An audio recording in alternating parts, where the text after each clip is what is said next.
Ako po si Daisy Lacanlale ng Pampanga.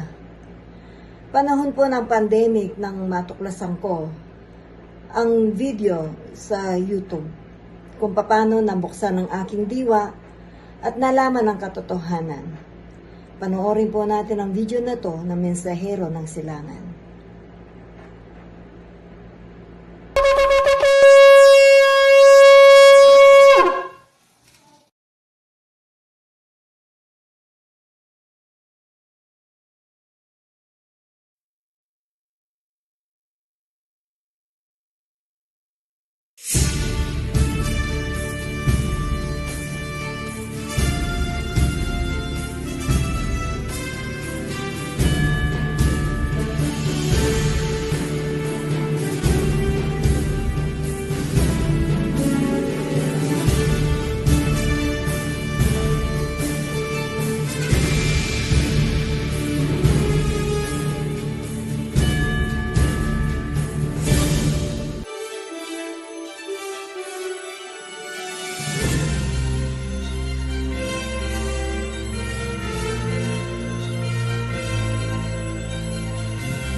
Muling bumabate ang Oferian Heritage Conservatory.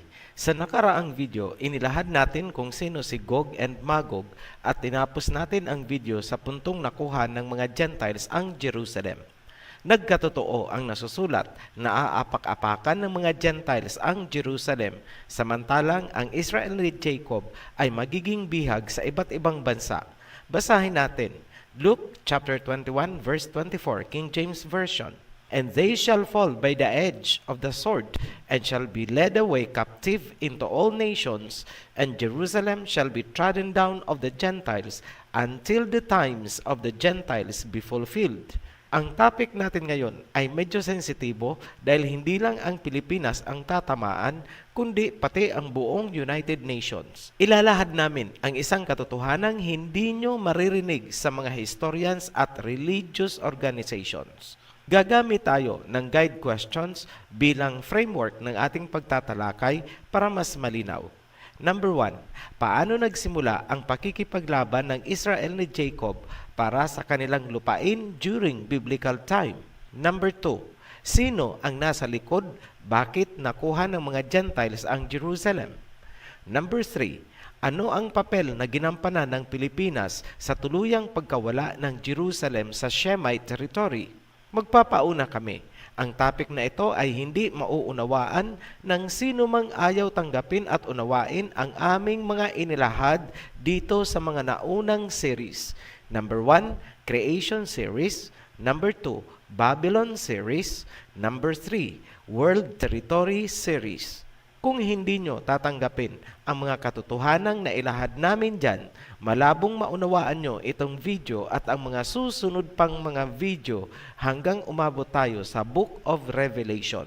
In short, hindi nyo mauunawaan ang totoong nilalaman ng Biblia dahil puro doktrina ng mga Gentiles ang nakadikit sa inyong isipan, puso at diwa. Bilang panimula, muli nating balikan ang foundation verse sa Genesis 3:15. Ito ang salita ng Abaya Hawa sa serpent. And I will put enmity between thee and the woman, and between thy seed and her seed. It shall bruise thy head, and thou shalt bruise his heel. Dalawang party ang involved sa binitiwang salita ng Elohim.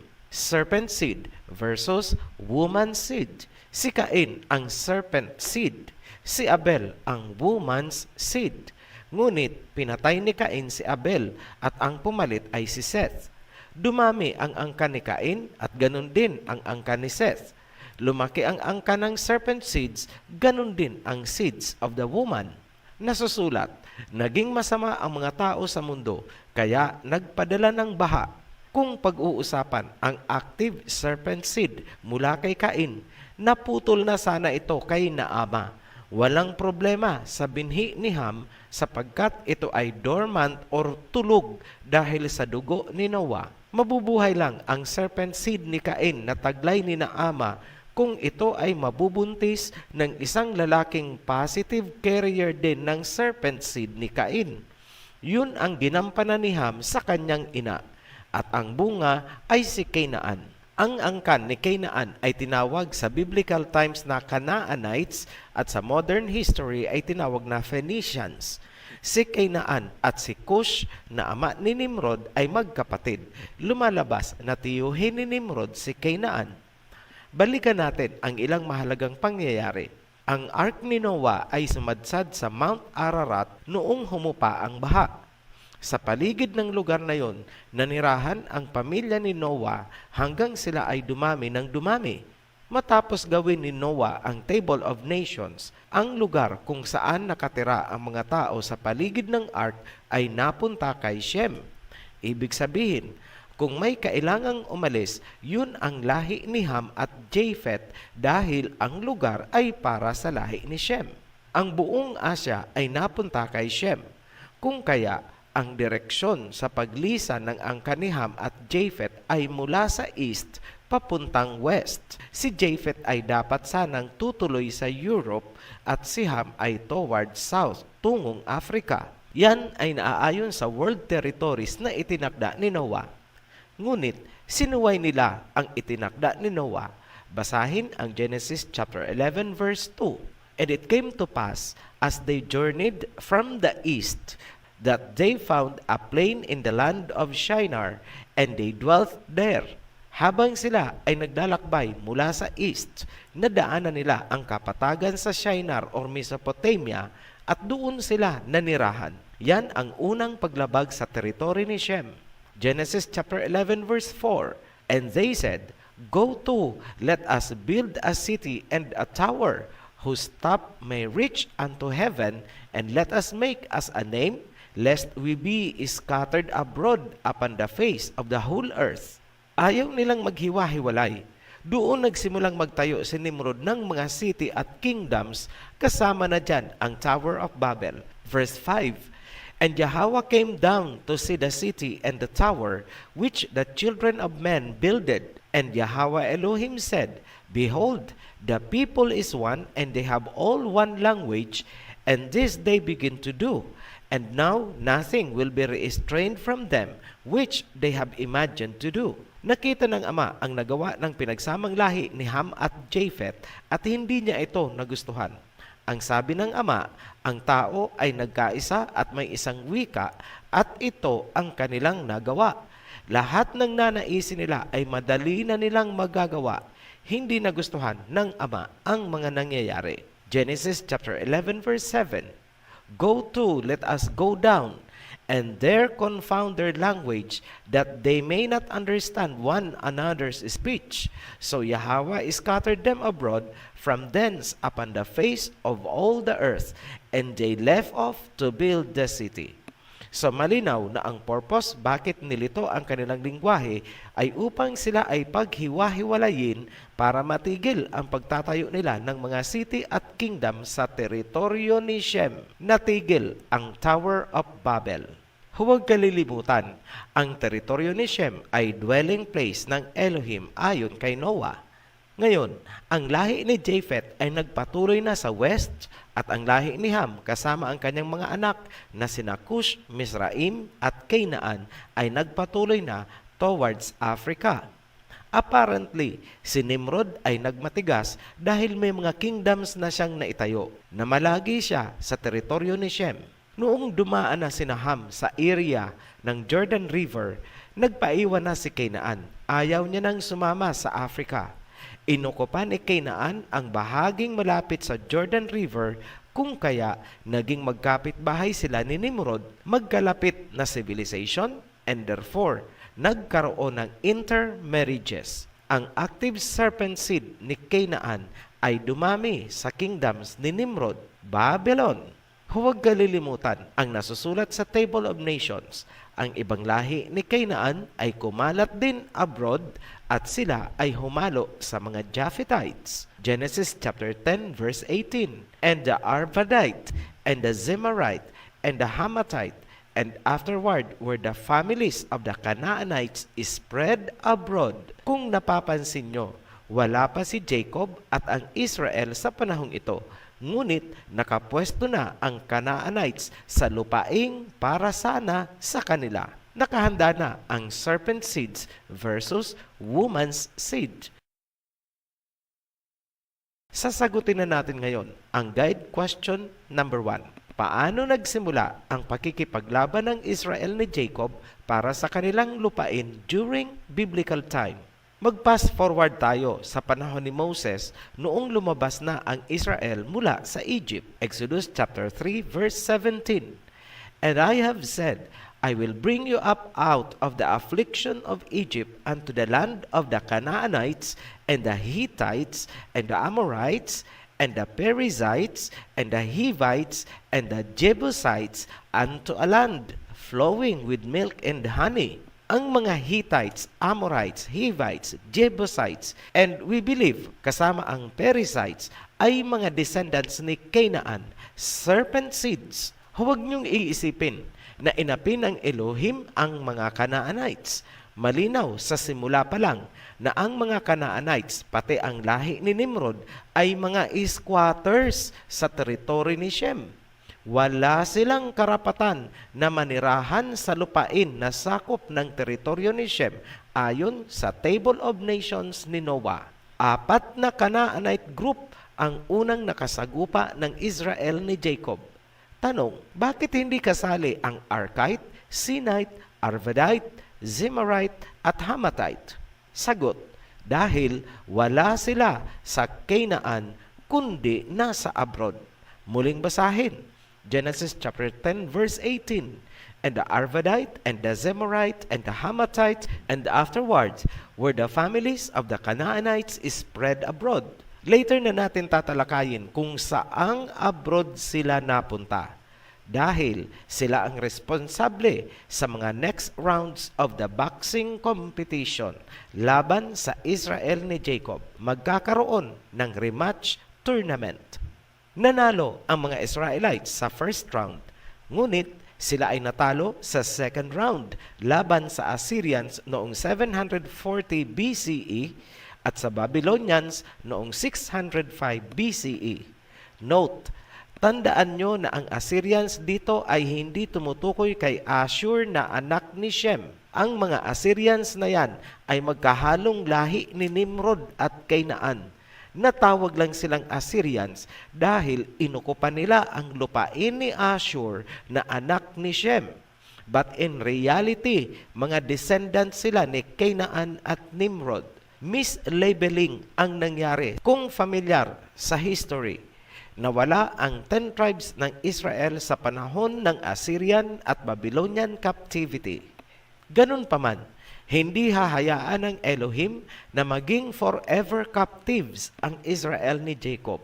Nakabalik ang tribe of Judah at yun ang inabutan ng Savior Messiah. Muli silang nabuhayan ng loob upang ituloy ang laban. Ngayon, mahalagang pansinin na ang Israel ni Jacob ang tumatayong defenders ng west border ng Shemite territory. Paano sila bumagsak? Balikan natin ang ibang lahi ni Canaan na sinabing napunta sa abroad sa Genesis chapter 10 verse 18. Saang abroad sila napunta? Europe. Paano natin nasabi na sa Europe nga napunta ang mga Canaanites na yan? Pansinin ang Gadir or Cadiz sa modern day ay Spain. Sino ang founder ng bansang yan? Phoenicians. At ano ang mga Phoenicians? Canaanites. Humalo din ba sila sa mga Greeks? Yes. Katunayan, ang mga Greeks ang nagbigay ng pangalang Phoenicians sa mga Canaanites later in history. Mahalagang tandaan na ang Western civilizations ay galing sa Greeks. Hindi pwedeng itanggi ang katotohanang mula sa biblical roots hanggang sa written history, ang buong Western civilization, lalo na ang religions na kinaaaniban ninyo ay lahat nag-ugat sa Greece at Rome. Tracing backwards, ang Greece at Rome ay Japhethites na nahaluan ng mga Canaanites. Sino ang pinakaninuno ng bloodline? Sina Ama at ang pinakalolo ng lolo nitong si Cain. Samantala, tuloy ang girian ng serpent seeds at woman's seed. Lumusob ang Greeks and Romans at sinakop nila ang Israel. Ang Misaya ay namatay sa kamay ng mga Romano. European? Yes. Ang mga Greeks, Europeans din? Yes. Malinaw, kitang-kita kung sino ang kalaban ng woman's seed. Yun ang serpent seed. Simple. Taong 70 AD, pinabagsak ng Romans ang Jerusalem. Huwag itatanggi dahil well-documented ang pangyayaring yan sa modern history. Nagkawatak-watak ang tribe of Judah sa iba't ibang panig ng mundo. Majority sa kanila ay kumanlong sa teritoryo ni Ham sa Africa. Marami sa kanila ang naririyan pa rin hanggang ngayon. Later in history, natupad ang Deuteronomy 28 verse 68. And Yahweh shall bring thee into Egypt again with ships, by the way whereof I spake unto thee, thou shalt see it no more again. And there ye shall be sold unto your enemies for bondmen and bondwomen, and no man shall buy you. Ang Israel ni Jacob ay hinakot mula sa pinagtataguan sa Africa at ibinenta sa pagkaalipin. Pinangunahan ito ng Portugal. Note, geographically, ang Portugal at Spain ay isang lupain lamang, isang civilization na itinayo ng mga Canaanites or Phoenicians. Sumunod na nagpakasasa ay ang mga Dutch, Netherlands. Check natin ang mga locations na pinanggalingan ng Greece, Rome, Portugal at Netherlands ayon sa Jubilees chapter 8. Nasaan sila? Japheth's territory, Gog region. Ano ang reaksyon ng Elohim ayon kay Prophet Ezekiel? Ezekiel chapter 38 verse 18. And it shall come to pass at the same time when Gog shall come against the land of Israel, saith Yahweh, that my fury shall come up in my face. Nag-aalimpuyo sa galit ang Elohim dahil sa ginawa ng henerasyon ni Gog sa Israel ni Jacob. Una, pinalayas ng Roma, and at the same time, pinakialaman ng mga Greeks ang mga kasulatan at literatura. Sa bandang huli, binihag naman ng mga Dutch at Portuguese mula sa kanilang pinagtataguan sa Africa. Linahukan din ng iba pang bansa sa Europe ang pagbebenta sa mga dinukot na Israel ni Jacob. Yan ang ginawa ng mga bansa ni Gog. 100% nagmatch ang Bible at history. Taong 1948, nakumpleto ang katuparan ng Luke chapter 21 verse 24. Tuluyang nakuha ng Team Serpent ang trophy. Nakuha at niyurakan ng mga Gentiles ang Jerusalem. Luke chapter 21 verse 24. And they shall fall by the edge of the sword, and shall be led away captive into all nations. And Jerusalem shall be trodden down of the Gentiles, until the times of the Gentiles be fulfilled. Ipinaglaban ng mga Israelites sa loob ng thousands of years, and they lost the fight. The serpent seeds won. Wala nang uuwian ang Israel ni Jacob. Lilinawin namin mamaya ang partisipasyon ng Pilipinas sa tuluyang pagkawala ng Jerusalem at ng lupain ni Jacob. Mag-adlib ako sa script. Yung mga laging nagsasabi sa atin na sablay ang OHC, patingin kaya kayo sa psychiatrist. You are totally detached from reality. Lango at bangag kayo sa mga doktrinang ipinatungga sa inyo ng mga pastors ninyo. Kailangan nyong magpaubat. Tumuloy tayo sa guide question number 2. Sino ang nasa likod ng tuluyang pag-angkin ng Gentiles sa Jerusalem? Simulan natin sa United Nations. Ang United Nations ay itinatag sa pangunguna ng mga kano. Katunayan, ang charter niyan ay ginawa sa White House. Ang Pilipinas ay isa sa mga founding member na nag-ratify noong November 10, 1945. Mahalagang pansinin na ang mga kano ang nanguna na magkaisa ang mga bansa.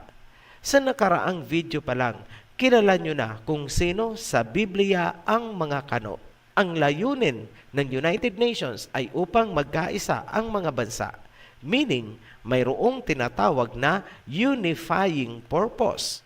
Kasi kung walang purpose, bakit pa kailangang magkaisa? So there is a definite unifying purpose. Ang official delegate ng Pilipinas sa panahong napasakamay ng mga Gentiles ang Jerusalem ay si Carlos P. Romulo. Siya ang first Asian President of the General Assembly of the United Nations. Gaya ng sinabi namin noon, kilala namin si Carlos P. Romulo hindi dahil sa mga titulo na kanyang nakuha. Rather, we know him from a different light. Isa siya sa kinikilala naming nagtataglay ng multidimensional discernment across time and space, along with Jose Rizal, the late President Marcos, and the late Miriam Defensor Santiago. From a different light and consciousness, ipapasilip namin sa inyo ng kunti ang totoong Carlos P. Romulo. Noong nilait ang kanyang credential sa United Nations Assembly at sinabihan siyang, "You are just a little man from a little country." Sa Tagalog, isa kang maliit na tao mula sa maliit na bansa. Ganito ang isinagot ni Carlos P. Romulo. It is the duty of the little Davids of this world to fling the pebbles of truth in the eyes of the blustering Goliaths and force them to behave.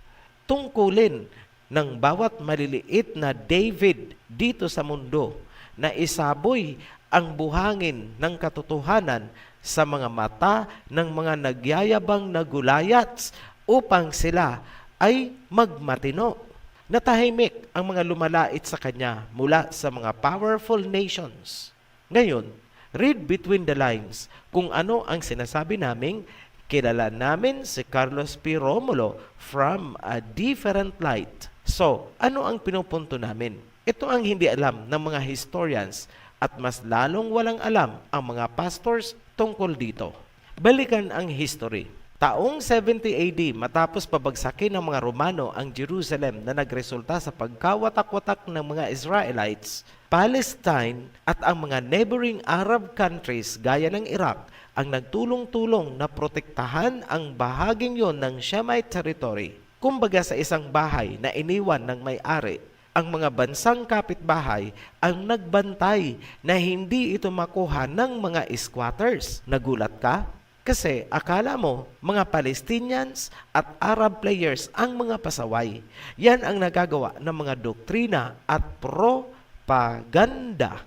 Dumating ang panahon na may squatter na nag-apply ng titulo, nag-claim ng ownership na sila daw ang may-ari ng naabandonang bahay at lupain. Walang kaalam-alam ang tunay na may-ari na meron na palang nagkiklaim o nag-aangkin ng kanilang naiwang property. Ang claim na yan ay nakapaloob sa United Nations Resolution 181 na naglalayong makuha ang Jerusalem.